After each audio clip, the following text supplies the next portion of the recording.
All right, welcome everybody. We are here for another Bitcoin Design Community Merchant Review call. For context, anyone who's new to this call, what we've been doing is basically going through and looking at existing merchant solutions for merchants who want to accept and transact in Bitcoin, using this as research to inform merchant content in the Bitcoin Design Guide.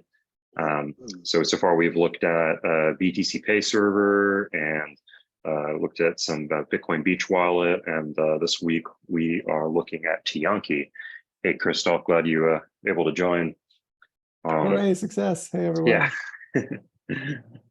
Sorry, I didn't realize Zoom. I guess everyone's going to be having trouble with the new Apple Silicon and all that. I keep getting apps telling me I can't install them because I've got Intel, but anyways.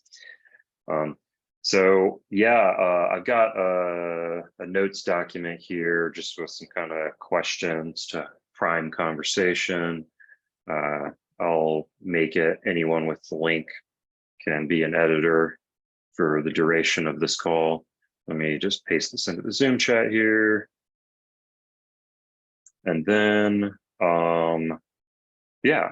So I am here at the Tiankii website. It's I'll paste a link to that in the chat too, if anybody wants to look at it on their own. There you go. Has anybody else had a chance to use this service before? I haven't used it. I got a bit of a demo from Darwin in El Salvador at Adopting Bitcoin. So he walked me through some of the various use cases and applications. Cool. I've got an account set up, and I've just been kind of playing around with it. So I'm happy to show everybody what I've got here. So I think I took some screenshots of the onboarding flow, like a couple of weeks ago when I tried it for the first time. But I've already got an account now, and I'm all set up. So I just went and logged in. Takes us to this nice little dashboard here. First kind of thing we see when we get here, we've got some recent payments that I made to myself. Then what else? Got a market price here. That was interesting. I guess tracks the price of Bitcoin, and also the price per Sats for USD. And then it has a list of all of our point of sales. I'm not sure what activities are. I guess I need to figure that out. And then got some help and support stuff here. I guess I should go ahead and back up a little bit and just say that this is a tech startup based in El Salvador. So I think my assumption here is that they're probably targeting a Salvadoran audience first, but it does work appear to work in Spanish and English. So I've got the English version turned on for me, but I don't think I would probably be the default target audience for this application. Yeah, it's I'm just scrolling through the homepage, and in the About Us, it says, welcome to Bitcoin City, El Salvador HQ, and incorporated compliance with Bitcoin law. Incorporated compliance. Well, so the way I kind of set myself up here was there's this tab here called Point of Sale, and I guess you can get to that from the home screen too. You can press that point of sale button, and then you can create a new app. So I went a little bit crazy with it and created a ton of them. So it's kind of similar to what we were looking at last week with BTCPay server, but I feel like this one makes it more of a point that okay, you're like the kind of expected behavior of this is that you're going to have multiple points of sales. I'm kind of curious now, what the average customer, how many POSs they would end up making, because I feel like I went a little bit crazy here just because I was experimenting with it, but I really feel like most businesses would probably have one or two, maybe a website or just one for their website and one for their store. But I don't know. My assumption might be wrong on that. There's just an observation on that last screen that you were on. It says create new app, which is an application, which would be a point of sale. this, I don't know, the wording just seems a little bit app type point of sale. So that's a point of sale app type. So then you could create a different type of app as well instead of a point of sale. I think everyone I've created thus far has ended up in this list. Like I've tried everything in this drop down, and it always ends up as app type point of sale.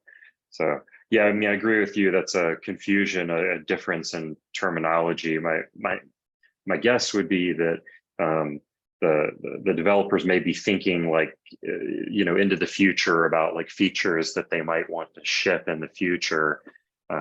And so maybe the term app is like a more generic term for that future looking feature. Like I'm not saying, I mean, I haven't talked to them personally like Andrew has, but for example, let's say they decide, well, one day we want to create an integration with Shopify or Big Cartel or one of these other like kind of do-it-yourself e-commerce websites. So that would be like a an app integration where you'd integrate with that app. So if those features existed, then like maybe it makes sense to call it an app or something like that. But right now, it looks like everything they have is just like a different flavor of point of sale.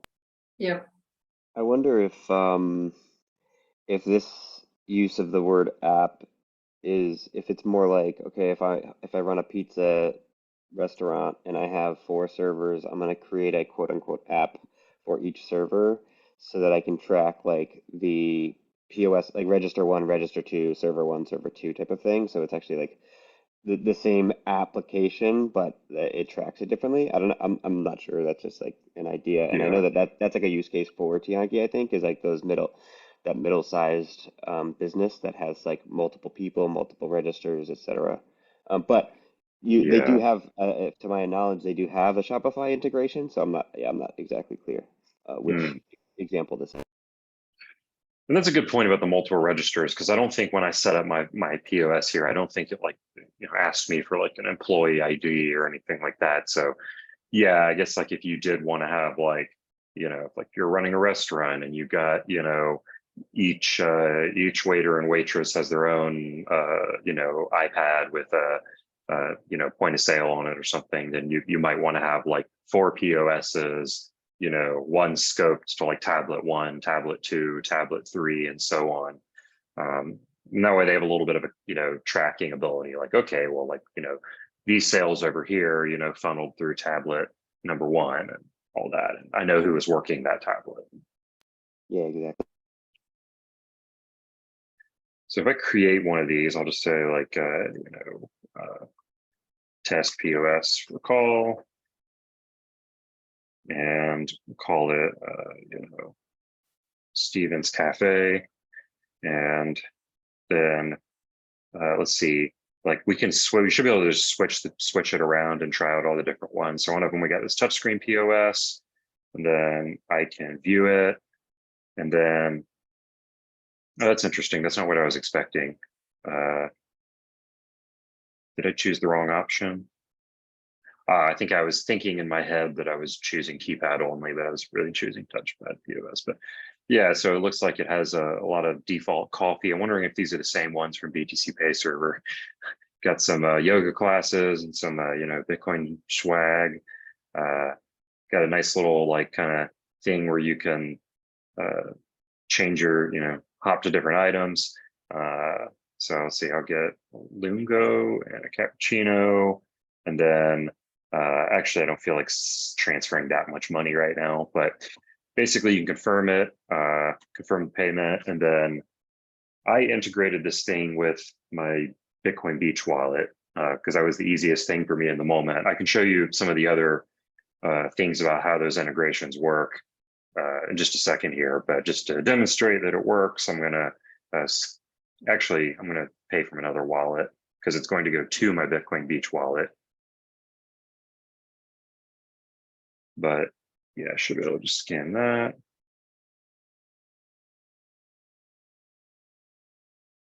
There we go. Boom.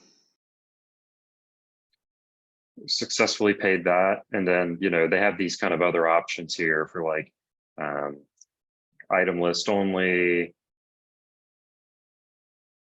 and then it changes it, and it just shows you the item list. And then so I guess the idea is like this would be good for. I honestly don't actually understand this one fully. It's like I guess this might be good in a situation where like somebody's going to buy just one item and nothing else.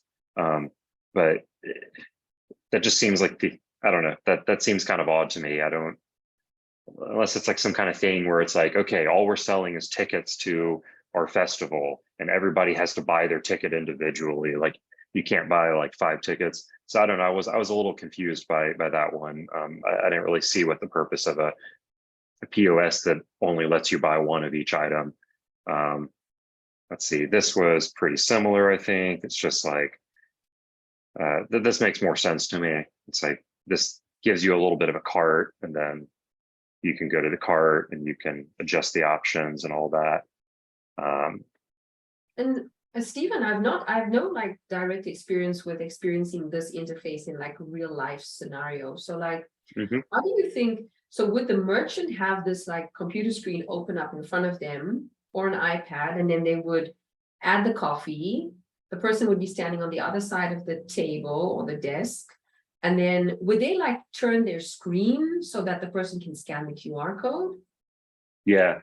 I mean, like, you know, over here in the US, so we got to like the like tablet terminals have become like really, really popular in restaurants and stuff. And so like, you know, like Toast and all these other platforms and Square and all that.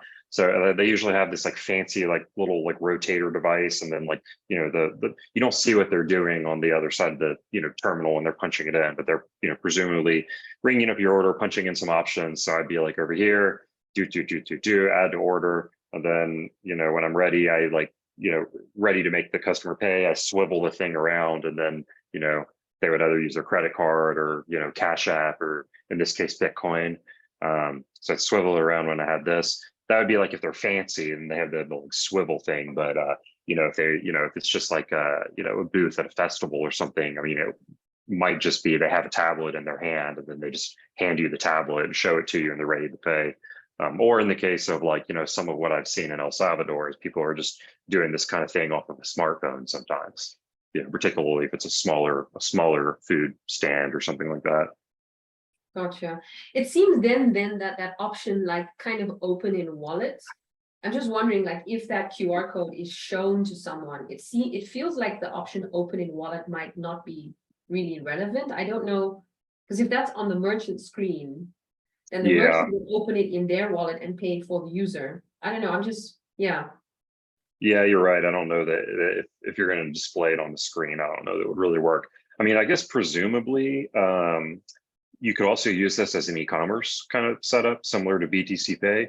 And it might be that there is some kind of hidden option that I'm not seeing that lets you collect customer information. So here's my address, or, you know, where you can ship me the hat. So it might be that kind of, might be some option I'm not seeing, but I'm not seeing at the moment. So yeah, that sort of option might not need to be there, because I mean, it really does, you know, look to me like this is an in-person point of sale kind of thing. Yeah. I can also set it to keypad only, and then this is like super minimal, like point of sale. And yeah, I mean, this thing is always neat because it's, you know, this is the kind of thing, you know, this is for the kind of business that isn't going to have like a hard inventory where it's like, you know, here's this whole, you know, plethora of items I have with prices. You know, this is, I think, you know, good for a real small food stand where they basically have like, you know, 3 or 4 products or something like that. Or, you know, the one owner pretty much, you know, knows their prices well enough to where, you know, they don't need like a whole inventory list or something like this. So, I mean, in this case, all I got to do is just, you know, type in the amount of money I want to.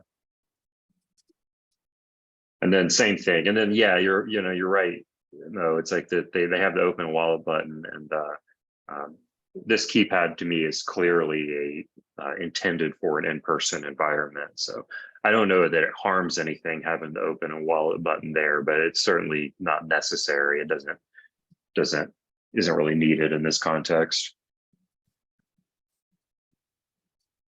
And then similar to BTCPay server, they also have a like a pay me in Bitcoin button. Or no, I'm getting that confused with another option. Yeah, this is just like, it's like the keypad, but it's like even more simple. It's just like you just like type it in with the keyboard or something like that. I mean, this could be nice for like, you know, a conference or something like that, where you have I don't know, you're trying to you know, you have the advantage of having a laptop set up with power and all that kind of stuff. I feel like if I were, you know, in tablet mode, I might want the keypad and all that, but so that works. But yeah, so I mean, that's the basic gist of the point of sale option. I don't know, is anything anybody wants to see in greater detail or talk about on this section before we move on to some other sections? Sorry if you already mentioned it earlier. Tiankii is, the code is based on BTCPay, right? I think Andrew, you might have mentioned that at one point. Am I remembering that right?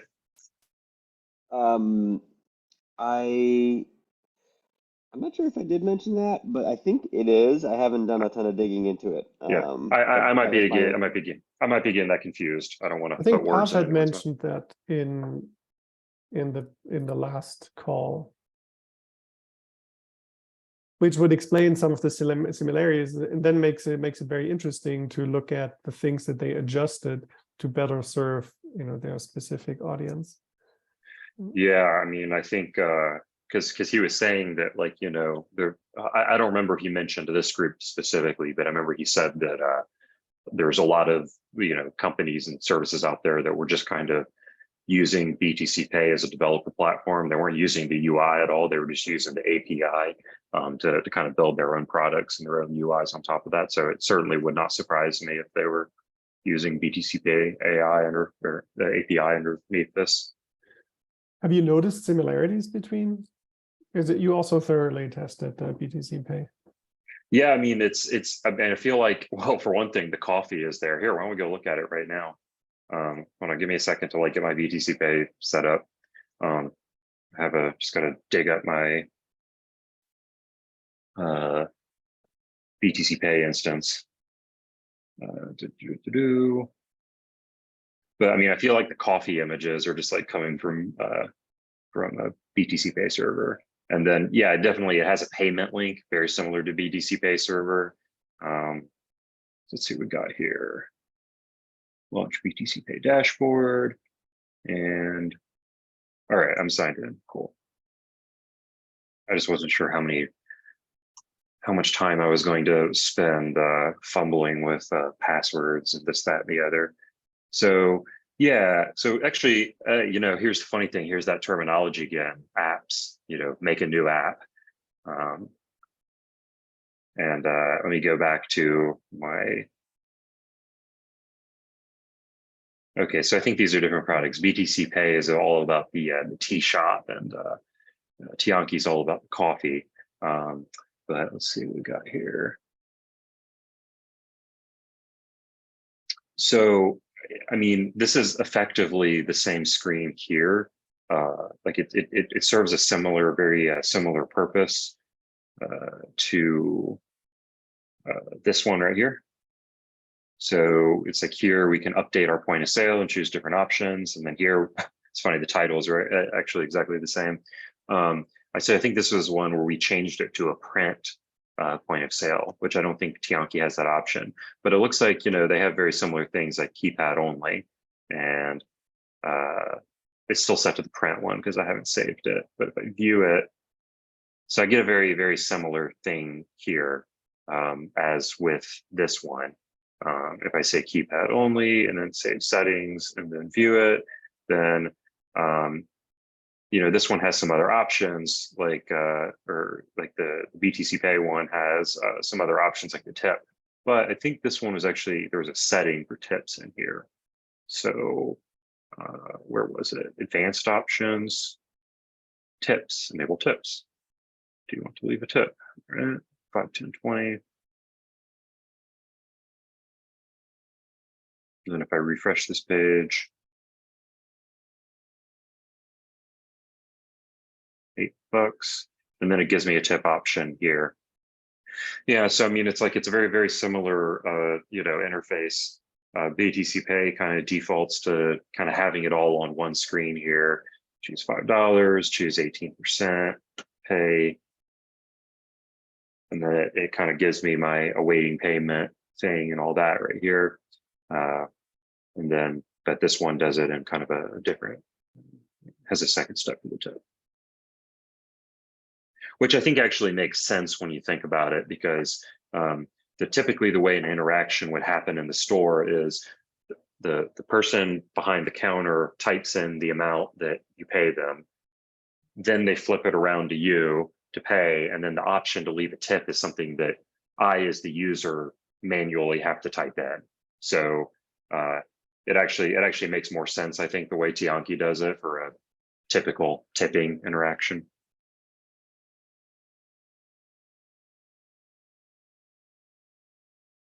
But yeah, I mean, it's like I feel like the screen here is like there's honestly a lot of, just like in terms of generating the point of sale itself, there's actually a ton of similarities here. The actual act of creating the point of sale and kind of fiddling with all the different options are really about the same.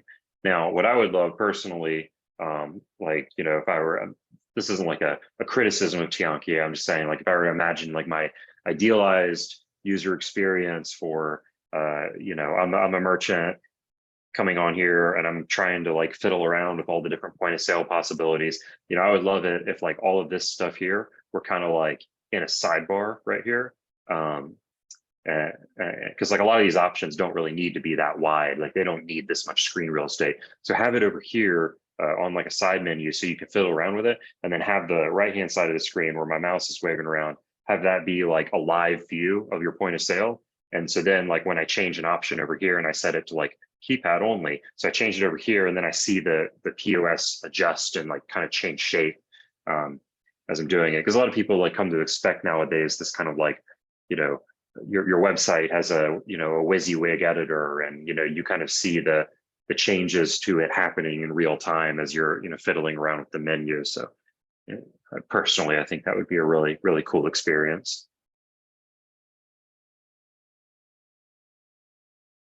The country that this Tiankii is used in, do you guys maybe have any idea of like, which country is it mostly used in, or no idea, right? Or well, I think it's El Salvador. Sorry, Chris, go ahead.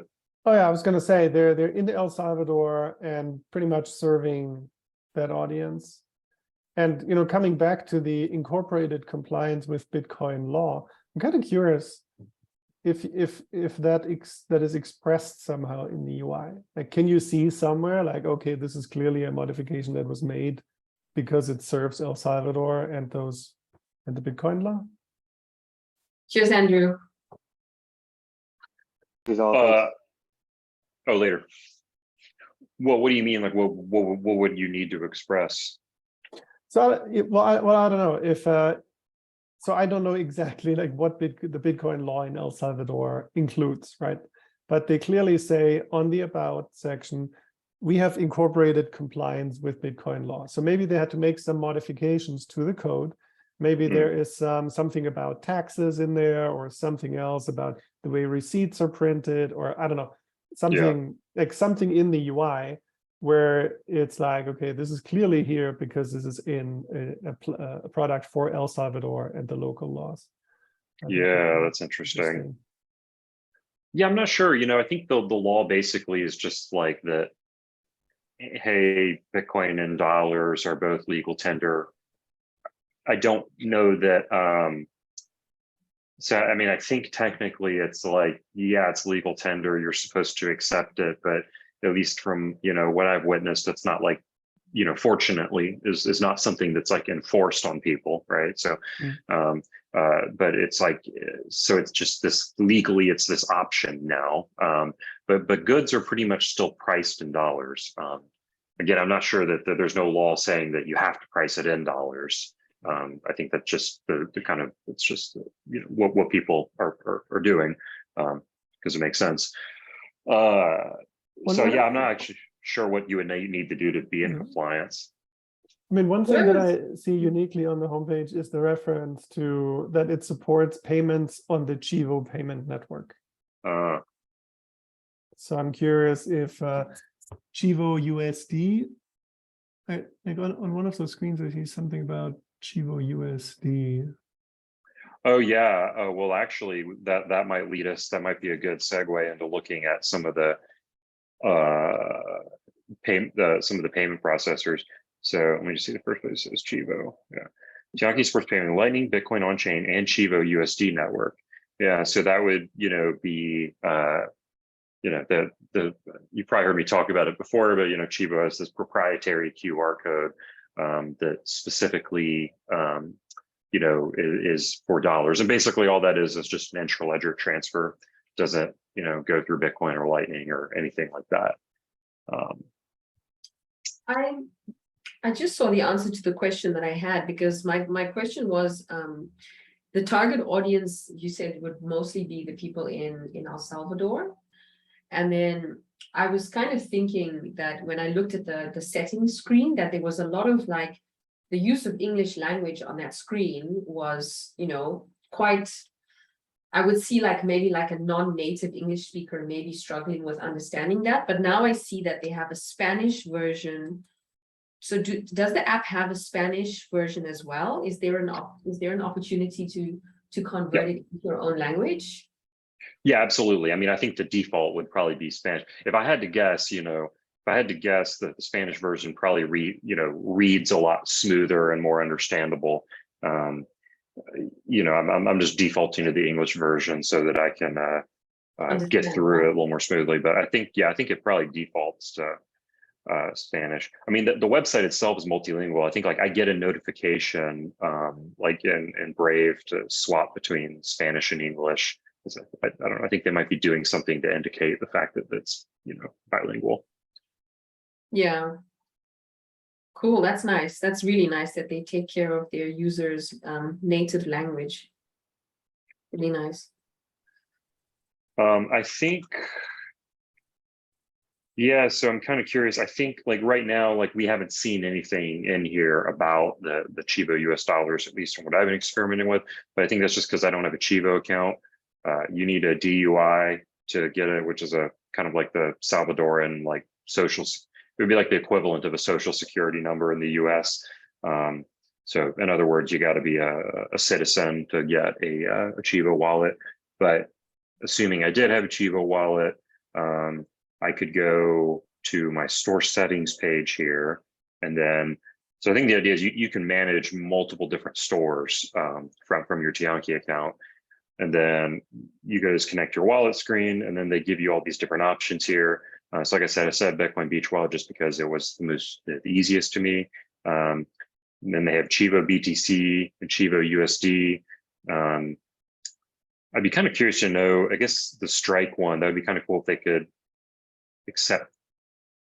I bet you can accept dollars through the Strike integration, because kind of the default behavior of Strike is where you can buy Bitcoin and all that in the app and convert things to Bitcoin. But the default behavior is that you receive everything over Lightning, but you receive it as dollars. So that's another way that they could accept dollars. And I'm not gonna be able to get through this flow because I don't have Chivo, but I guess I would type in my username and my password for Chivo wallet here. I'm kind of surprised, honestly, that this thing doesn't have just some kind of like, this may just be something that's not possible with Chivo, but I'm kind of surprised that there's not just some kind of like authenticate by scanning or something like, hey, they could make an API call to Chivo, and then Chivo could respond with like a secret in the form of a QR code. And then I could open up my Chivo app and scan that QR code, and it would say, do you want to authenticate with Tiankii? And I would say, yeah, something like that. So I'm kind of surprised that there's no just like simple phone-based, scanning QR authentication. But username password isn't a big deal either. It's just maybe what Chivo offers. But so presumably, anyways, I'm rambling, but presumably if I went through, had a Chivo wallet, set this up, all of that, then I would have that as a payment option. And I'd be kind of curious to see where exactly that would set up. But I'm guessing that there would be some way to choose, you know, in the point of sale itself, do I want to receive it as, you know, over the Chivo integration, or do I just want to route it to my Bitcoin wallet? Let's see.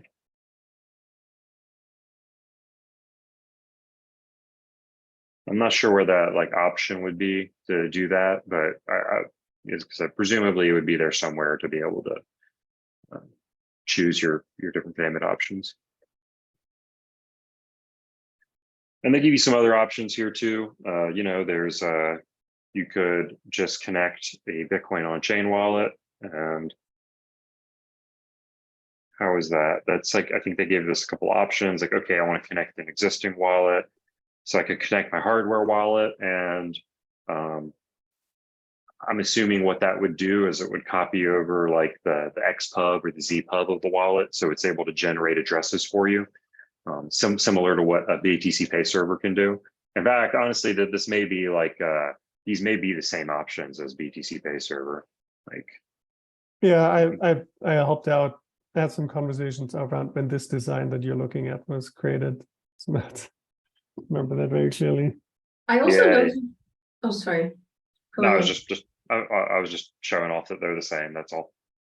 That's a little bit interesting that there's two recommended options. It feels like if I have two different recommended options, then I still have to choose which is the highly recommended option. It feels like on most user interfaces, there's one recommended option. So this is also a little bit, I don't know, it's just a bit strange to see two recommended options. I don't know, just an observation. Yeah, I know what you mean. I'm not actually honestly sure about the wallet file. I feel like connecting the hardware wallet would probably be easier for most folks. But so yeah, there's a bunch of different things I can do there. So that's can connect that. I think, you know, if they have their own wallet too, Tiankii wallet. So that's interesting. I'm curious if that's just like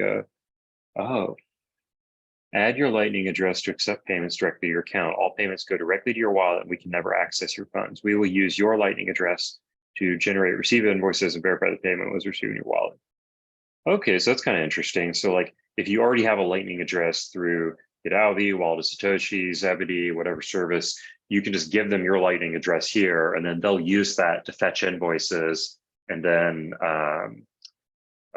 they'll use that to fetch invoices, and then display the invoices in the, you know, POS user UI. So kind of curious if I add this as a payment option. Just add my Zebedee Lightning address. Huh, interesting.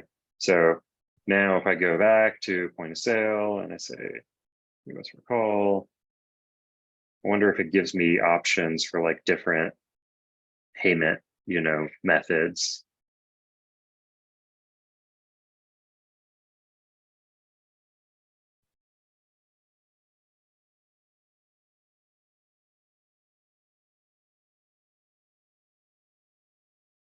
Like if I turn off Bitcoin Beach wallet, and then I try to, you know,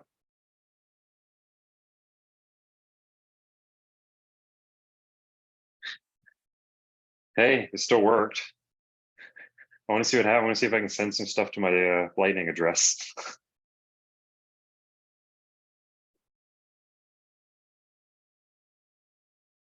But the application would never know if you've actually paid, right? And There we go. No, I mean, it's because all the Lightning address is it's just a fancy way of telling it's a fancy way of telling whoever's using the Lightning address how to get to your LN URL endpoint. And then once it fetches from the LN URL endpoint, it's just a Bolt 11 invoice that it's displaying right here. So in other words, it's a roundabout way of getting a Bolt 11 invoice. another. Sorry, go ahead. Go ahead.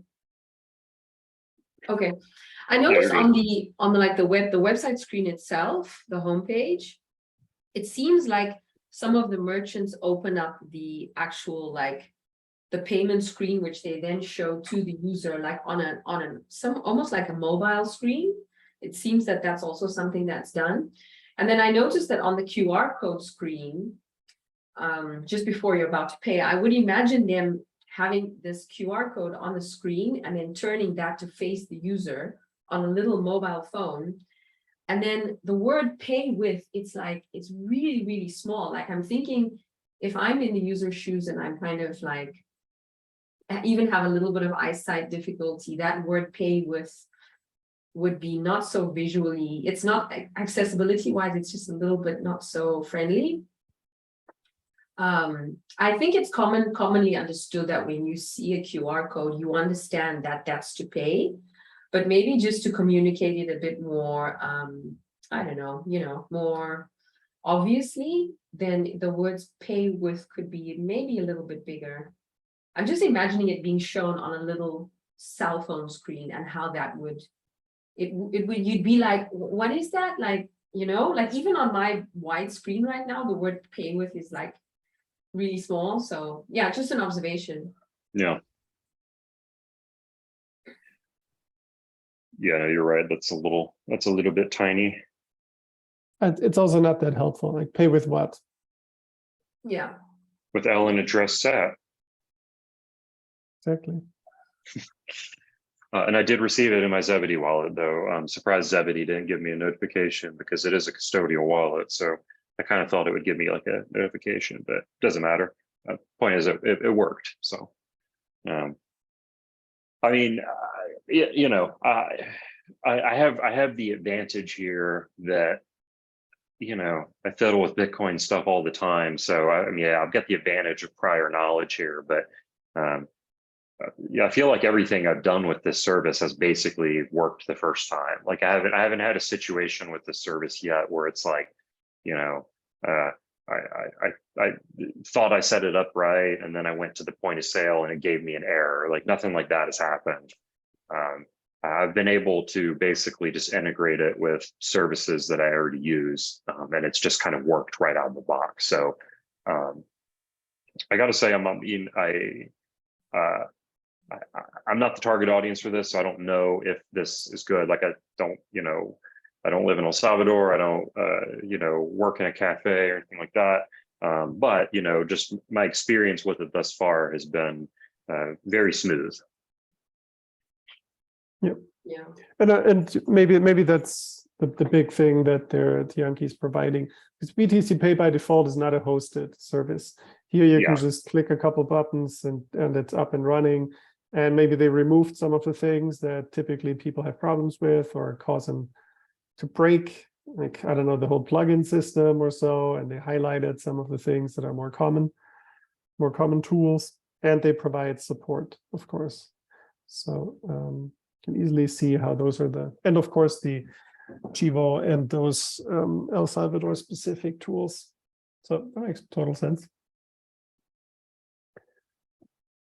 Need to keep an eye out on the next Adopting Bitcoin conference. See if you can encounter some Tiankii point of sales. I think it wouldn't surprise me. I think they're also very IBEX is also very popular in El Salvador as well. That's what I usually see, but it wouldn't surprise me if I started seeing some of these pop up. And then I thought I was getting some pings or something from, oh, never mind. Sorry, I let myself be distracted. Oh, cool. Yeah, so it looks like Darvin is in our Slack now. He was just messaging, Andrew and him were just messaging in the thread. So yeah, we can, he is here in the Slack. If we, he said he's happy to join another call in the future, answer questions or anything about it. So we'll be sure to share the call notes where he can see it.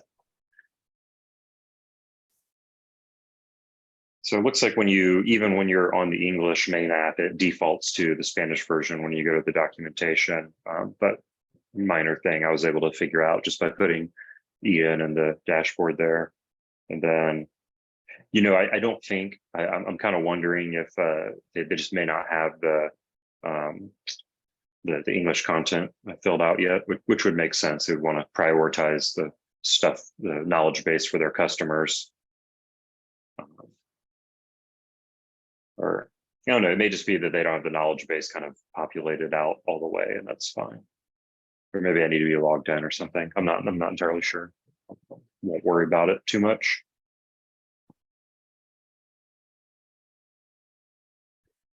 Did you see anything? Sorry, go ahead. Did you see anything in the in a wallet section about potentially converting Chivo USD to Bitcoin or any type of multi-currency display related things? I haven't yet, but I bet if that's something we should ask Darvin, because I bet that there's a lot of stuff I would see in this UI if I had Chivo wallet that I'm not seeing now, you know?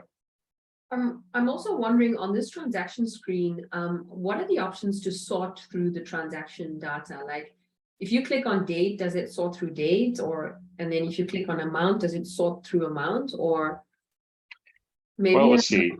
So if I click date, it basically cycles between like a date timestamp and then, or just like, you know, how long ago was it? Like, you know, 4 minutes ago, 1 day ago. I don't think there's sorting right now. If I click, it doesn't do anything. There's some kind of interesting stuff here, though. It will tell me new mark is invalid, mark as complete. So, you know, these are expired. So that's kind of neat. I mean, I guess you would want the invalid complete ones if you were like in a scenario where you had to ship something to somebody, or a scenario where, you know, somebody comes up to the counter and they pay for their food first, and then they have to, you know, wait for you to cook it. And so then that might be like a way of logging which orders have been taken care of and all of that. Sorry. Good. That's interesting as well is that, see, in that search box at the top left, there's a filter icon there. So you mean the top right, or yeah, sorry, top right. Yeah. Does that mean if you click on that, is there no? Oh, interesting. You can search for invoice ID, deposit address, price, order ID, store ID, any better information, any product information. So like it looks like I mean, I could search for store ID. So I think I just called my store ID by my screen name. Or maybe not.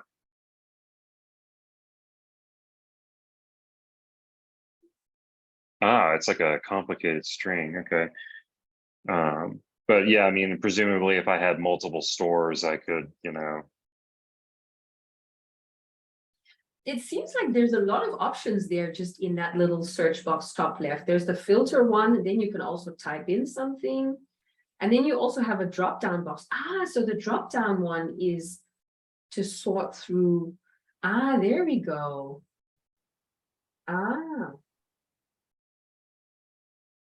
So paid invoices, invalid, don't worry about that. So it looks like they give you the option to kind of type in the filters yourself if you want, if you're like a power user, and then they have all these, you know, filters right here. Paid partial invoices, usual invoices. Wonder what that means. It's a filter and a search box in one. That's very interesting. It's just all in one. Yeah. I think that's very cool for like a, you know, MVP product, like just having it right there. It'd be kind of neat though, like, you know, for like a later version of the product, if these kind of become like little tag, like kind of pill things. So that way it's like, it's kind of separate from what the user is typing. That way, if like, you know, somebody goes in to type something, you know, they want to find, you know, something, an invoice paid in the last 24 hours that, you know, has Christoph's name in the memo or something like that. So I would want this to be like a little tag pill so that like when I'm typing in my search query, it doesn't, you know, accidentally damage that text or anything. But that's an idea. I don't know if that would work well or not in practice. Can you add lots of metadata to invoices? Like tags, descriptions, people? You know, I don't think I really saw it in the thing, so that's probably a bad example, but like I don't really feel like any of these I've seen that example. But maybe they're, go ahead. Is there an option to add add context as well, or like so if you create a new point of sale and then it's a regular who comes to your store, then you can just be like, okay, that's John, and then we just go to John, and then maybe I don't know. I'll go ahead and say I don't see any option here to answer Christoph's question. I don't see anything here about adding memos or anything. So it just maybe an option they don't have, which also may be the sort of thing that isn't like, I don't know, that might be the sort of thing that's just not needed in like a, you know, restaurant or retail environment. I mean, I don't remember having that, you know, when I used to work retail, but and to answer your question, no, like I don't about the contacts. Yeah, I don't see any contacts option on there, and that's interesting though. I wonder if that's the kind of thing that would be valuable. I don't know. Like I see it sometimes, like as an example, like so many stores here in the US use the Square you know, POS terminal. And once you've you know, you get through the flow of like paying with your credit card or, you know, tap to pay or whatever app, it then it gives you an option like, how do you want your receipt? Do you want it printed or do you want it emailed? You choose emailed, type in your email, they email you your receipt.